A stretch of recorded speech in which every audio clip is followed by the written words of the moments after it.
Stuka Joe here. Don't adjust your computer screen. You're looking at a blank screen. That is completely intended. The title of this video is The Case for Sequence of Play Cards. Sequence of play cards. When have you heard those words together? Sequence of play next to cards.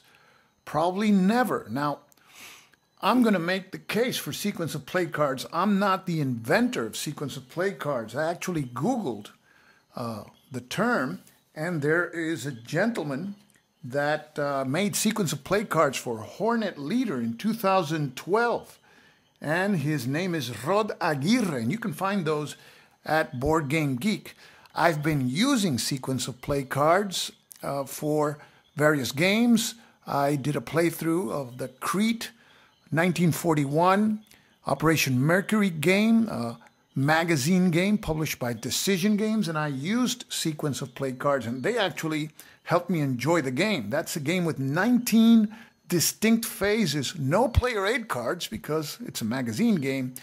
And if I wouldn't have had those sequence of play cards, I would have to been diving into that rule book constantly, and the enjoyment of the game would not have been the same. So I highly recommend playing with sequence of play cards in those particular circumstances. Now, after that game, I've been making sequence of play cards for other games. I made sequence of play cards for this game, Guerra a Muerte. This is a magazine game, this time by Against the Odds magazine. And became interested in this game because of its topic. I've been listening to the podcast series Revolutions, and the series is currently in the revolutions of Latin America, and about Simón Bolívar and how he liberated, parts of South America. Very interesting history that you seldom see in war games. I like magazine games because they usually bring games other than games about the Battle of the Bulge, D-Day, or Barbarossa. So this is a topic that interested me. I read the rules. The turn structure doesn't have a lot of phases. I believe it's like 9 phases and some segments within some of the phases, but it didn't have a player aid card, so I decided to make sequence of play cards for the game. And the way these work are is very simple. Each card has a number. That is the order in which it occurs, the phase or the segment occurs during the turn. And what we do is that we have to arrange the cards in a certain order. We start by placing the lower numbered cards in the bottom of the pile. And then we flip the whole pile, and then we're set to go. For example, this particular card, the first card is the events phase, and you have below its title that it starts in turn 9. So if we're in turn 1, we skip it. But if not, we have also the table in which we have to roll a die starting in turn 9. So it's a good opportunity to place tables and charts in the card. It saves you a trip to a player aid card. It saves you time and effort. And continuing with the second phase, the uprising phase, there's a table there with the die roll modifiers. Then we have the reorganization and reinforcement phase, and within that phase, there's a step there, a segment. The players collect resource points, and here you have a summary of the rules. Then we have another step within that phase, that militia units may be used to replenish regular units. And we have then another step where we create and recreate units, and we have a table there with the cost in resource points. Then we have another segment within the same phase, reinforcements enter the game. So we can break down the phase in several segments and make a card for each one of the segments. Then we have the reorganization step within the same phase. And then we go to another phase, the Patriot Operation phase, and notice that we use a different color to denote one side, the Patriot side, and we have an activation table there, which saves us another trip to a player aid card. And then we have the Royalist Operations phase, with the same table there. And finally, we have the last phase, which is the end of turn phase. So we go through that, and then to start the next turn, it's very simple. We just flip the deck over, and we're ready to begin. And note that this deck of cards has a much smaller footprint than a regular player aid card. And here I'm showing you a copy of the player aid card for that game. And of course, not all the tables are here in the cards. For example, the range combat table is still in the player aid card. But if we wouldn't have this sequence of play deck and it would be all in a player aid card, this is what we would have to consult. So this can't go on the map. This can. After doing cards for Guerra a Muerte, I picked up this game from Legion Wargames, and it's Red vs. Reverse. And it's a game about the Battle of Colenso in the Second Boer War, published by Legion Wargames. This is a solitaire war game. And as a solitaire war game, it has an artificial intelligence system that controls the movements and the decisions that the Boers make in the game. Therefore, the game has numerous phases. Not going to do an unboxing, but just to give you an idea of the number of phases and segments in the game, this is part of the map. I'm showing you just, a third or fourth of the map. The sequence of play chart is printed on the map. And it starts with the orders phase. And you can see, and I'm going to scroll it for you. You see there's the British event segment, British command point segment, British send order segment, British receive order segment, British emergency withdrawal segment, and then you go to the shell fire phase, and then you have more phases, then to the movement phase, more segments, and you keep on going, and you keep on going to the rifle fire phase, status phase, and you end with the victory segment. So you have a lot of segments that make up various phases in the game. And look at all the space this covers on the map. Okay? And this is a very nice looking map. I decided to make a deck of sequence of play cards for Red vs. Reverse. So, for example, if we're looking at the first couple of segments, see the orders phase, if we flip the card here, we see that we have the information in one card here. For the British event segment, if you don't have the cards, you have to interrupt what you're doing and locate the line where you were before to see what you have to do next.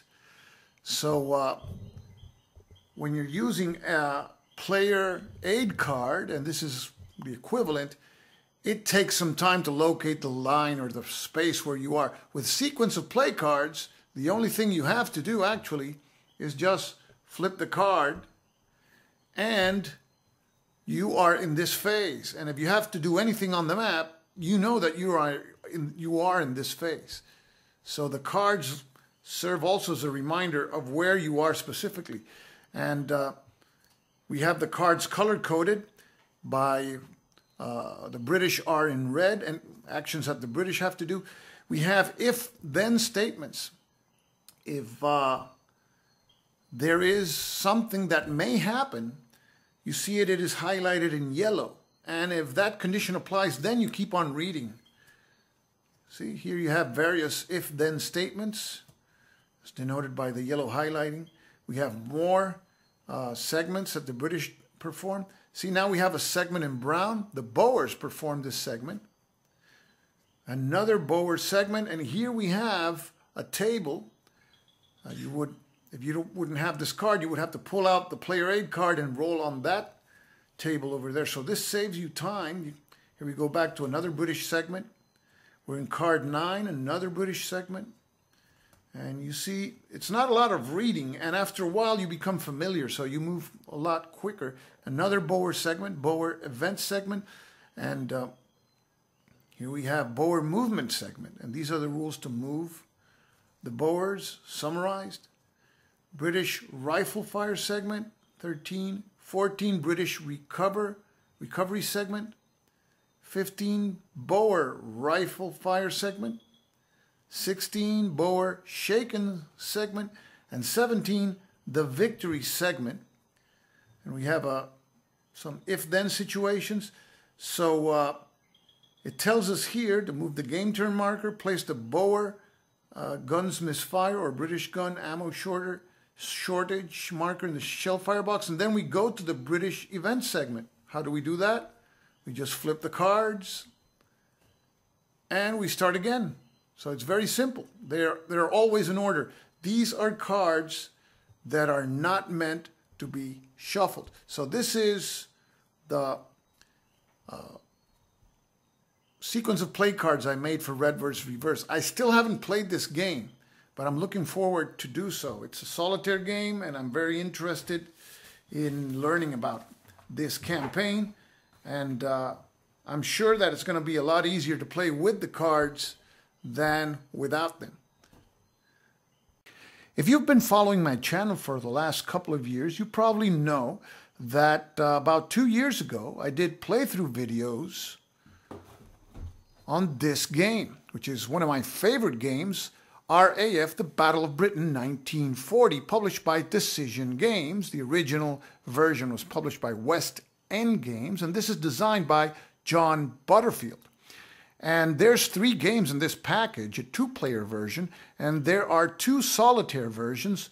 The Lion version is the one where you control the Royal Air Force, and the Eagle version, you control the Luftwaffe. I played with the Lion version, and what I used to play the game, which I consulted frequently, was this, the RAF Lion Flipbook. And this is a resource that is available in Board Game Geek, which summarizes the rules for you and includes tables that are pertinent for each one of the phases in the game, and it is organized in the way the phases occur during the game.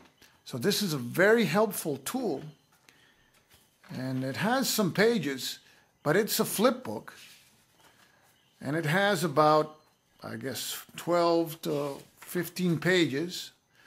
So each time that I went from one phase to another, I would practically pull this, consult it, and it was really helpful to avoid, playing out of sequence and to keep within the boundaries of the rules.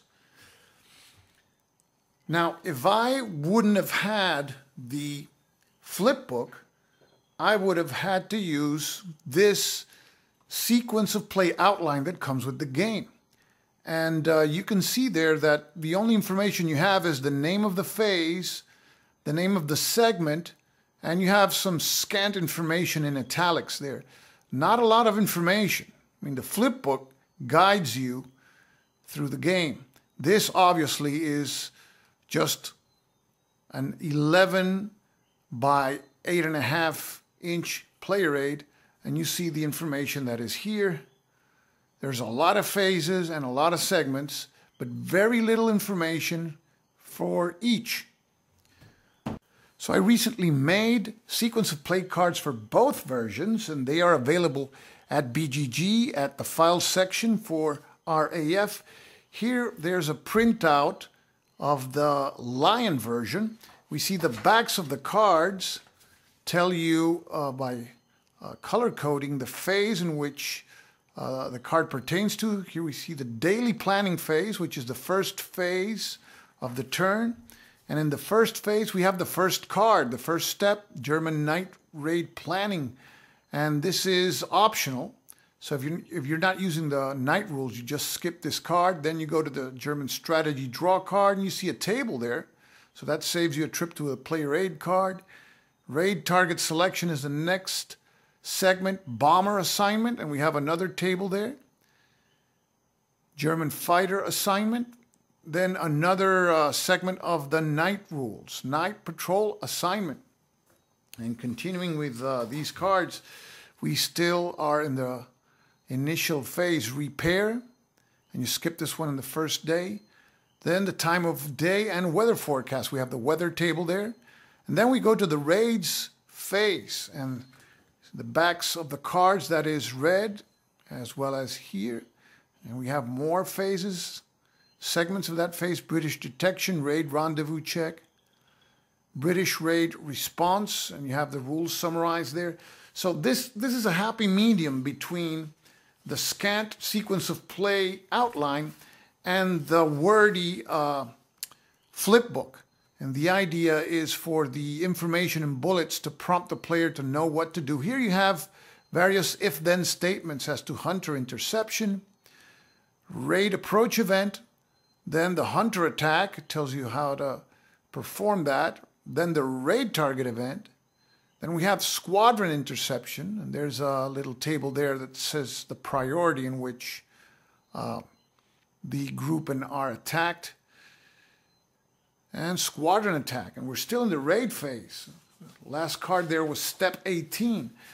Then step 19 is bombardment, the German recovery, step 20, then the clock check. And you see here that depending on the if statement and the condition, you either go to a different card in the deck. So if the first condition applies, you go to step number 9. So you go back. And for example, if the last condition applies, then you go to step 25 and you skip 4 of these cards. Here we have squadron turnaround. Now we're in the purple phase, and that is the airfield operation phase. German fighter turnaround, German fighter assignment, that's step 24. And we continue now with step 25. That's another optional night raid step. And this version that I'm showing you is not the latest one that is in Board Game Geek, because I know this card has information printed on it. I just wanted to show you how it comes out when you print it on paper or cardstock. Squadron and group reset, day advance, day event, update, replacement points, light loss replacement, and then we have the last 3 segments of the turn: heavy loss replacement, reinforcement entry, and the card shuffle check. That's the last card of the deck. So if you're in the last bullet, you return to step 1. So you just flip the entire deck over and you're ready to go. This is a reference card that is not used during play, just to tell you what the information or how the information is organized in these cards. So this is the Eagle version, which is available, and also available for download is the Lion version. And this is the Lion version. I'm not going to go into detail, but it's basically the same organization, color-coded by phase. Each card represents a segment. And the idea here is that you spend more time playing the game, less time looking up rules and looking up for stuff, because if you don't have these cards, your eyes will be searching for a line here. And that obviously takes away from the gaming experience. So they are ready, they're available. I would love to hear your comments as to the cards for those RAF veterans. Is it helpful? Can they be improved in any way? Let me know. I'm all ears. I can do newer versions and I will keep them updated. So this is the first video in the series of the case for sequence of play cards. And you will keep hearing from me more about this subject. I'm a believer that it is something that is very useful to keep us within the boundaries of the game without wasting time. And let's face it, most gamers, if not all, we all like cards. And this is just an excuse for having more cards. So this is Stuka Joe signing off for now. Thanks for watching.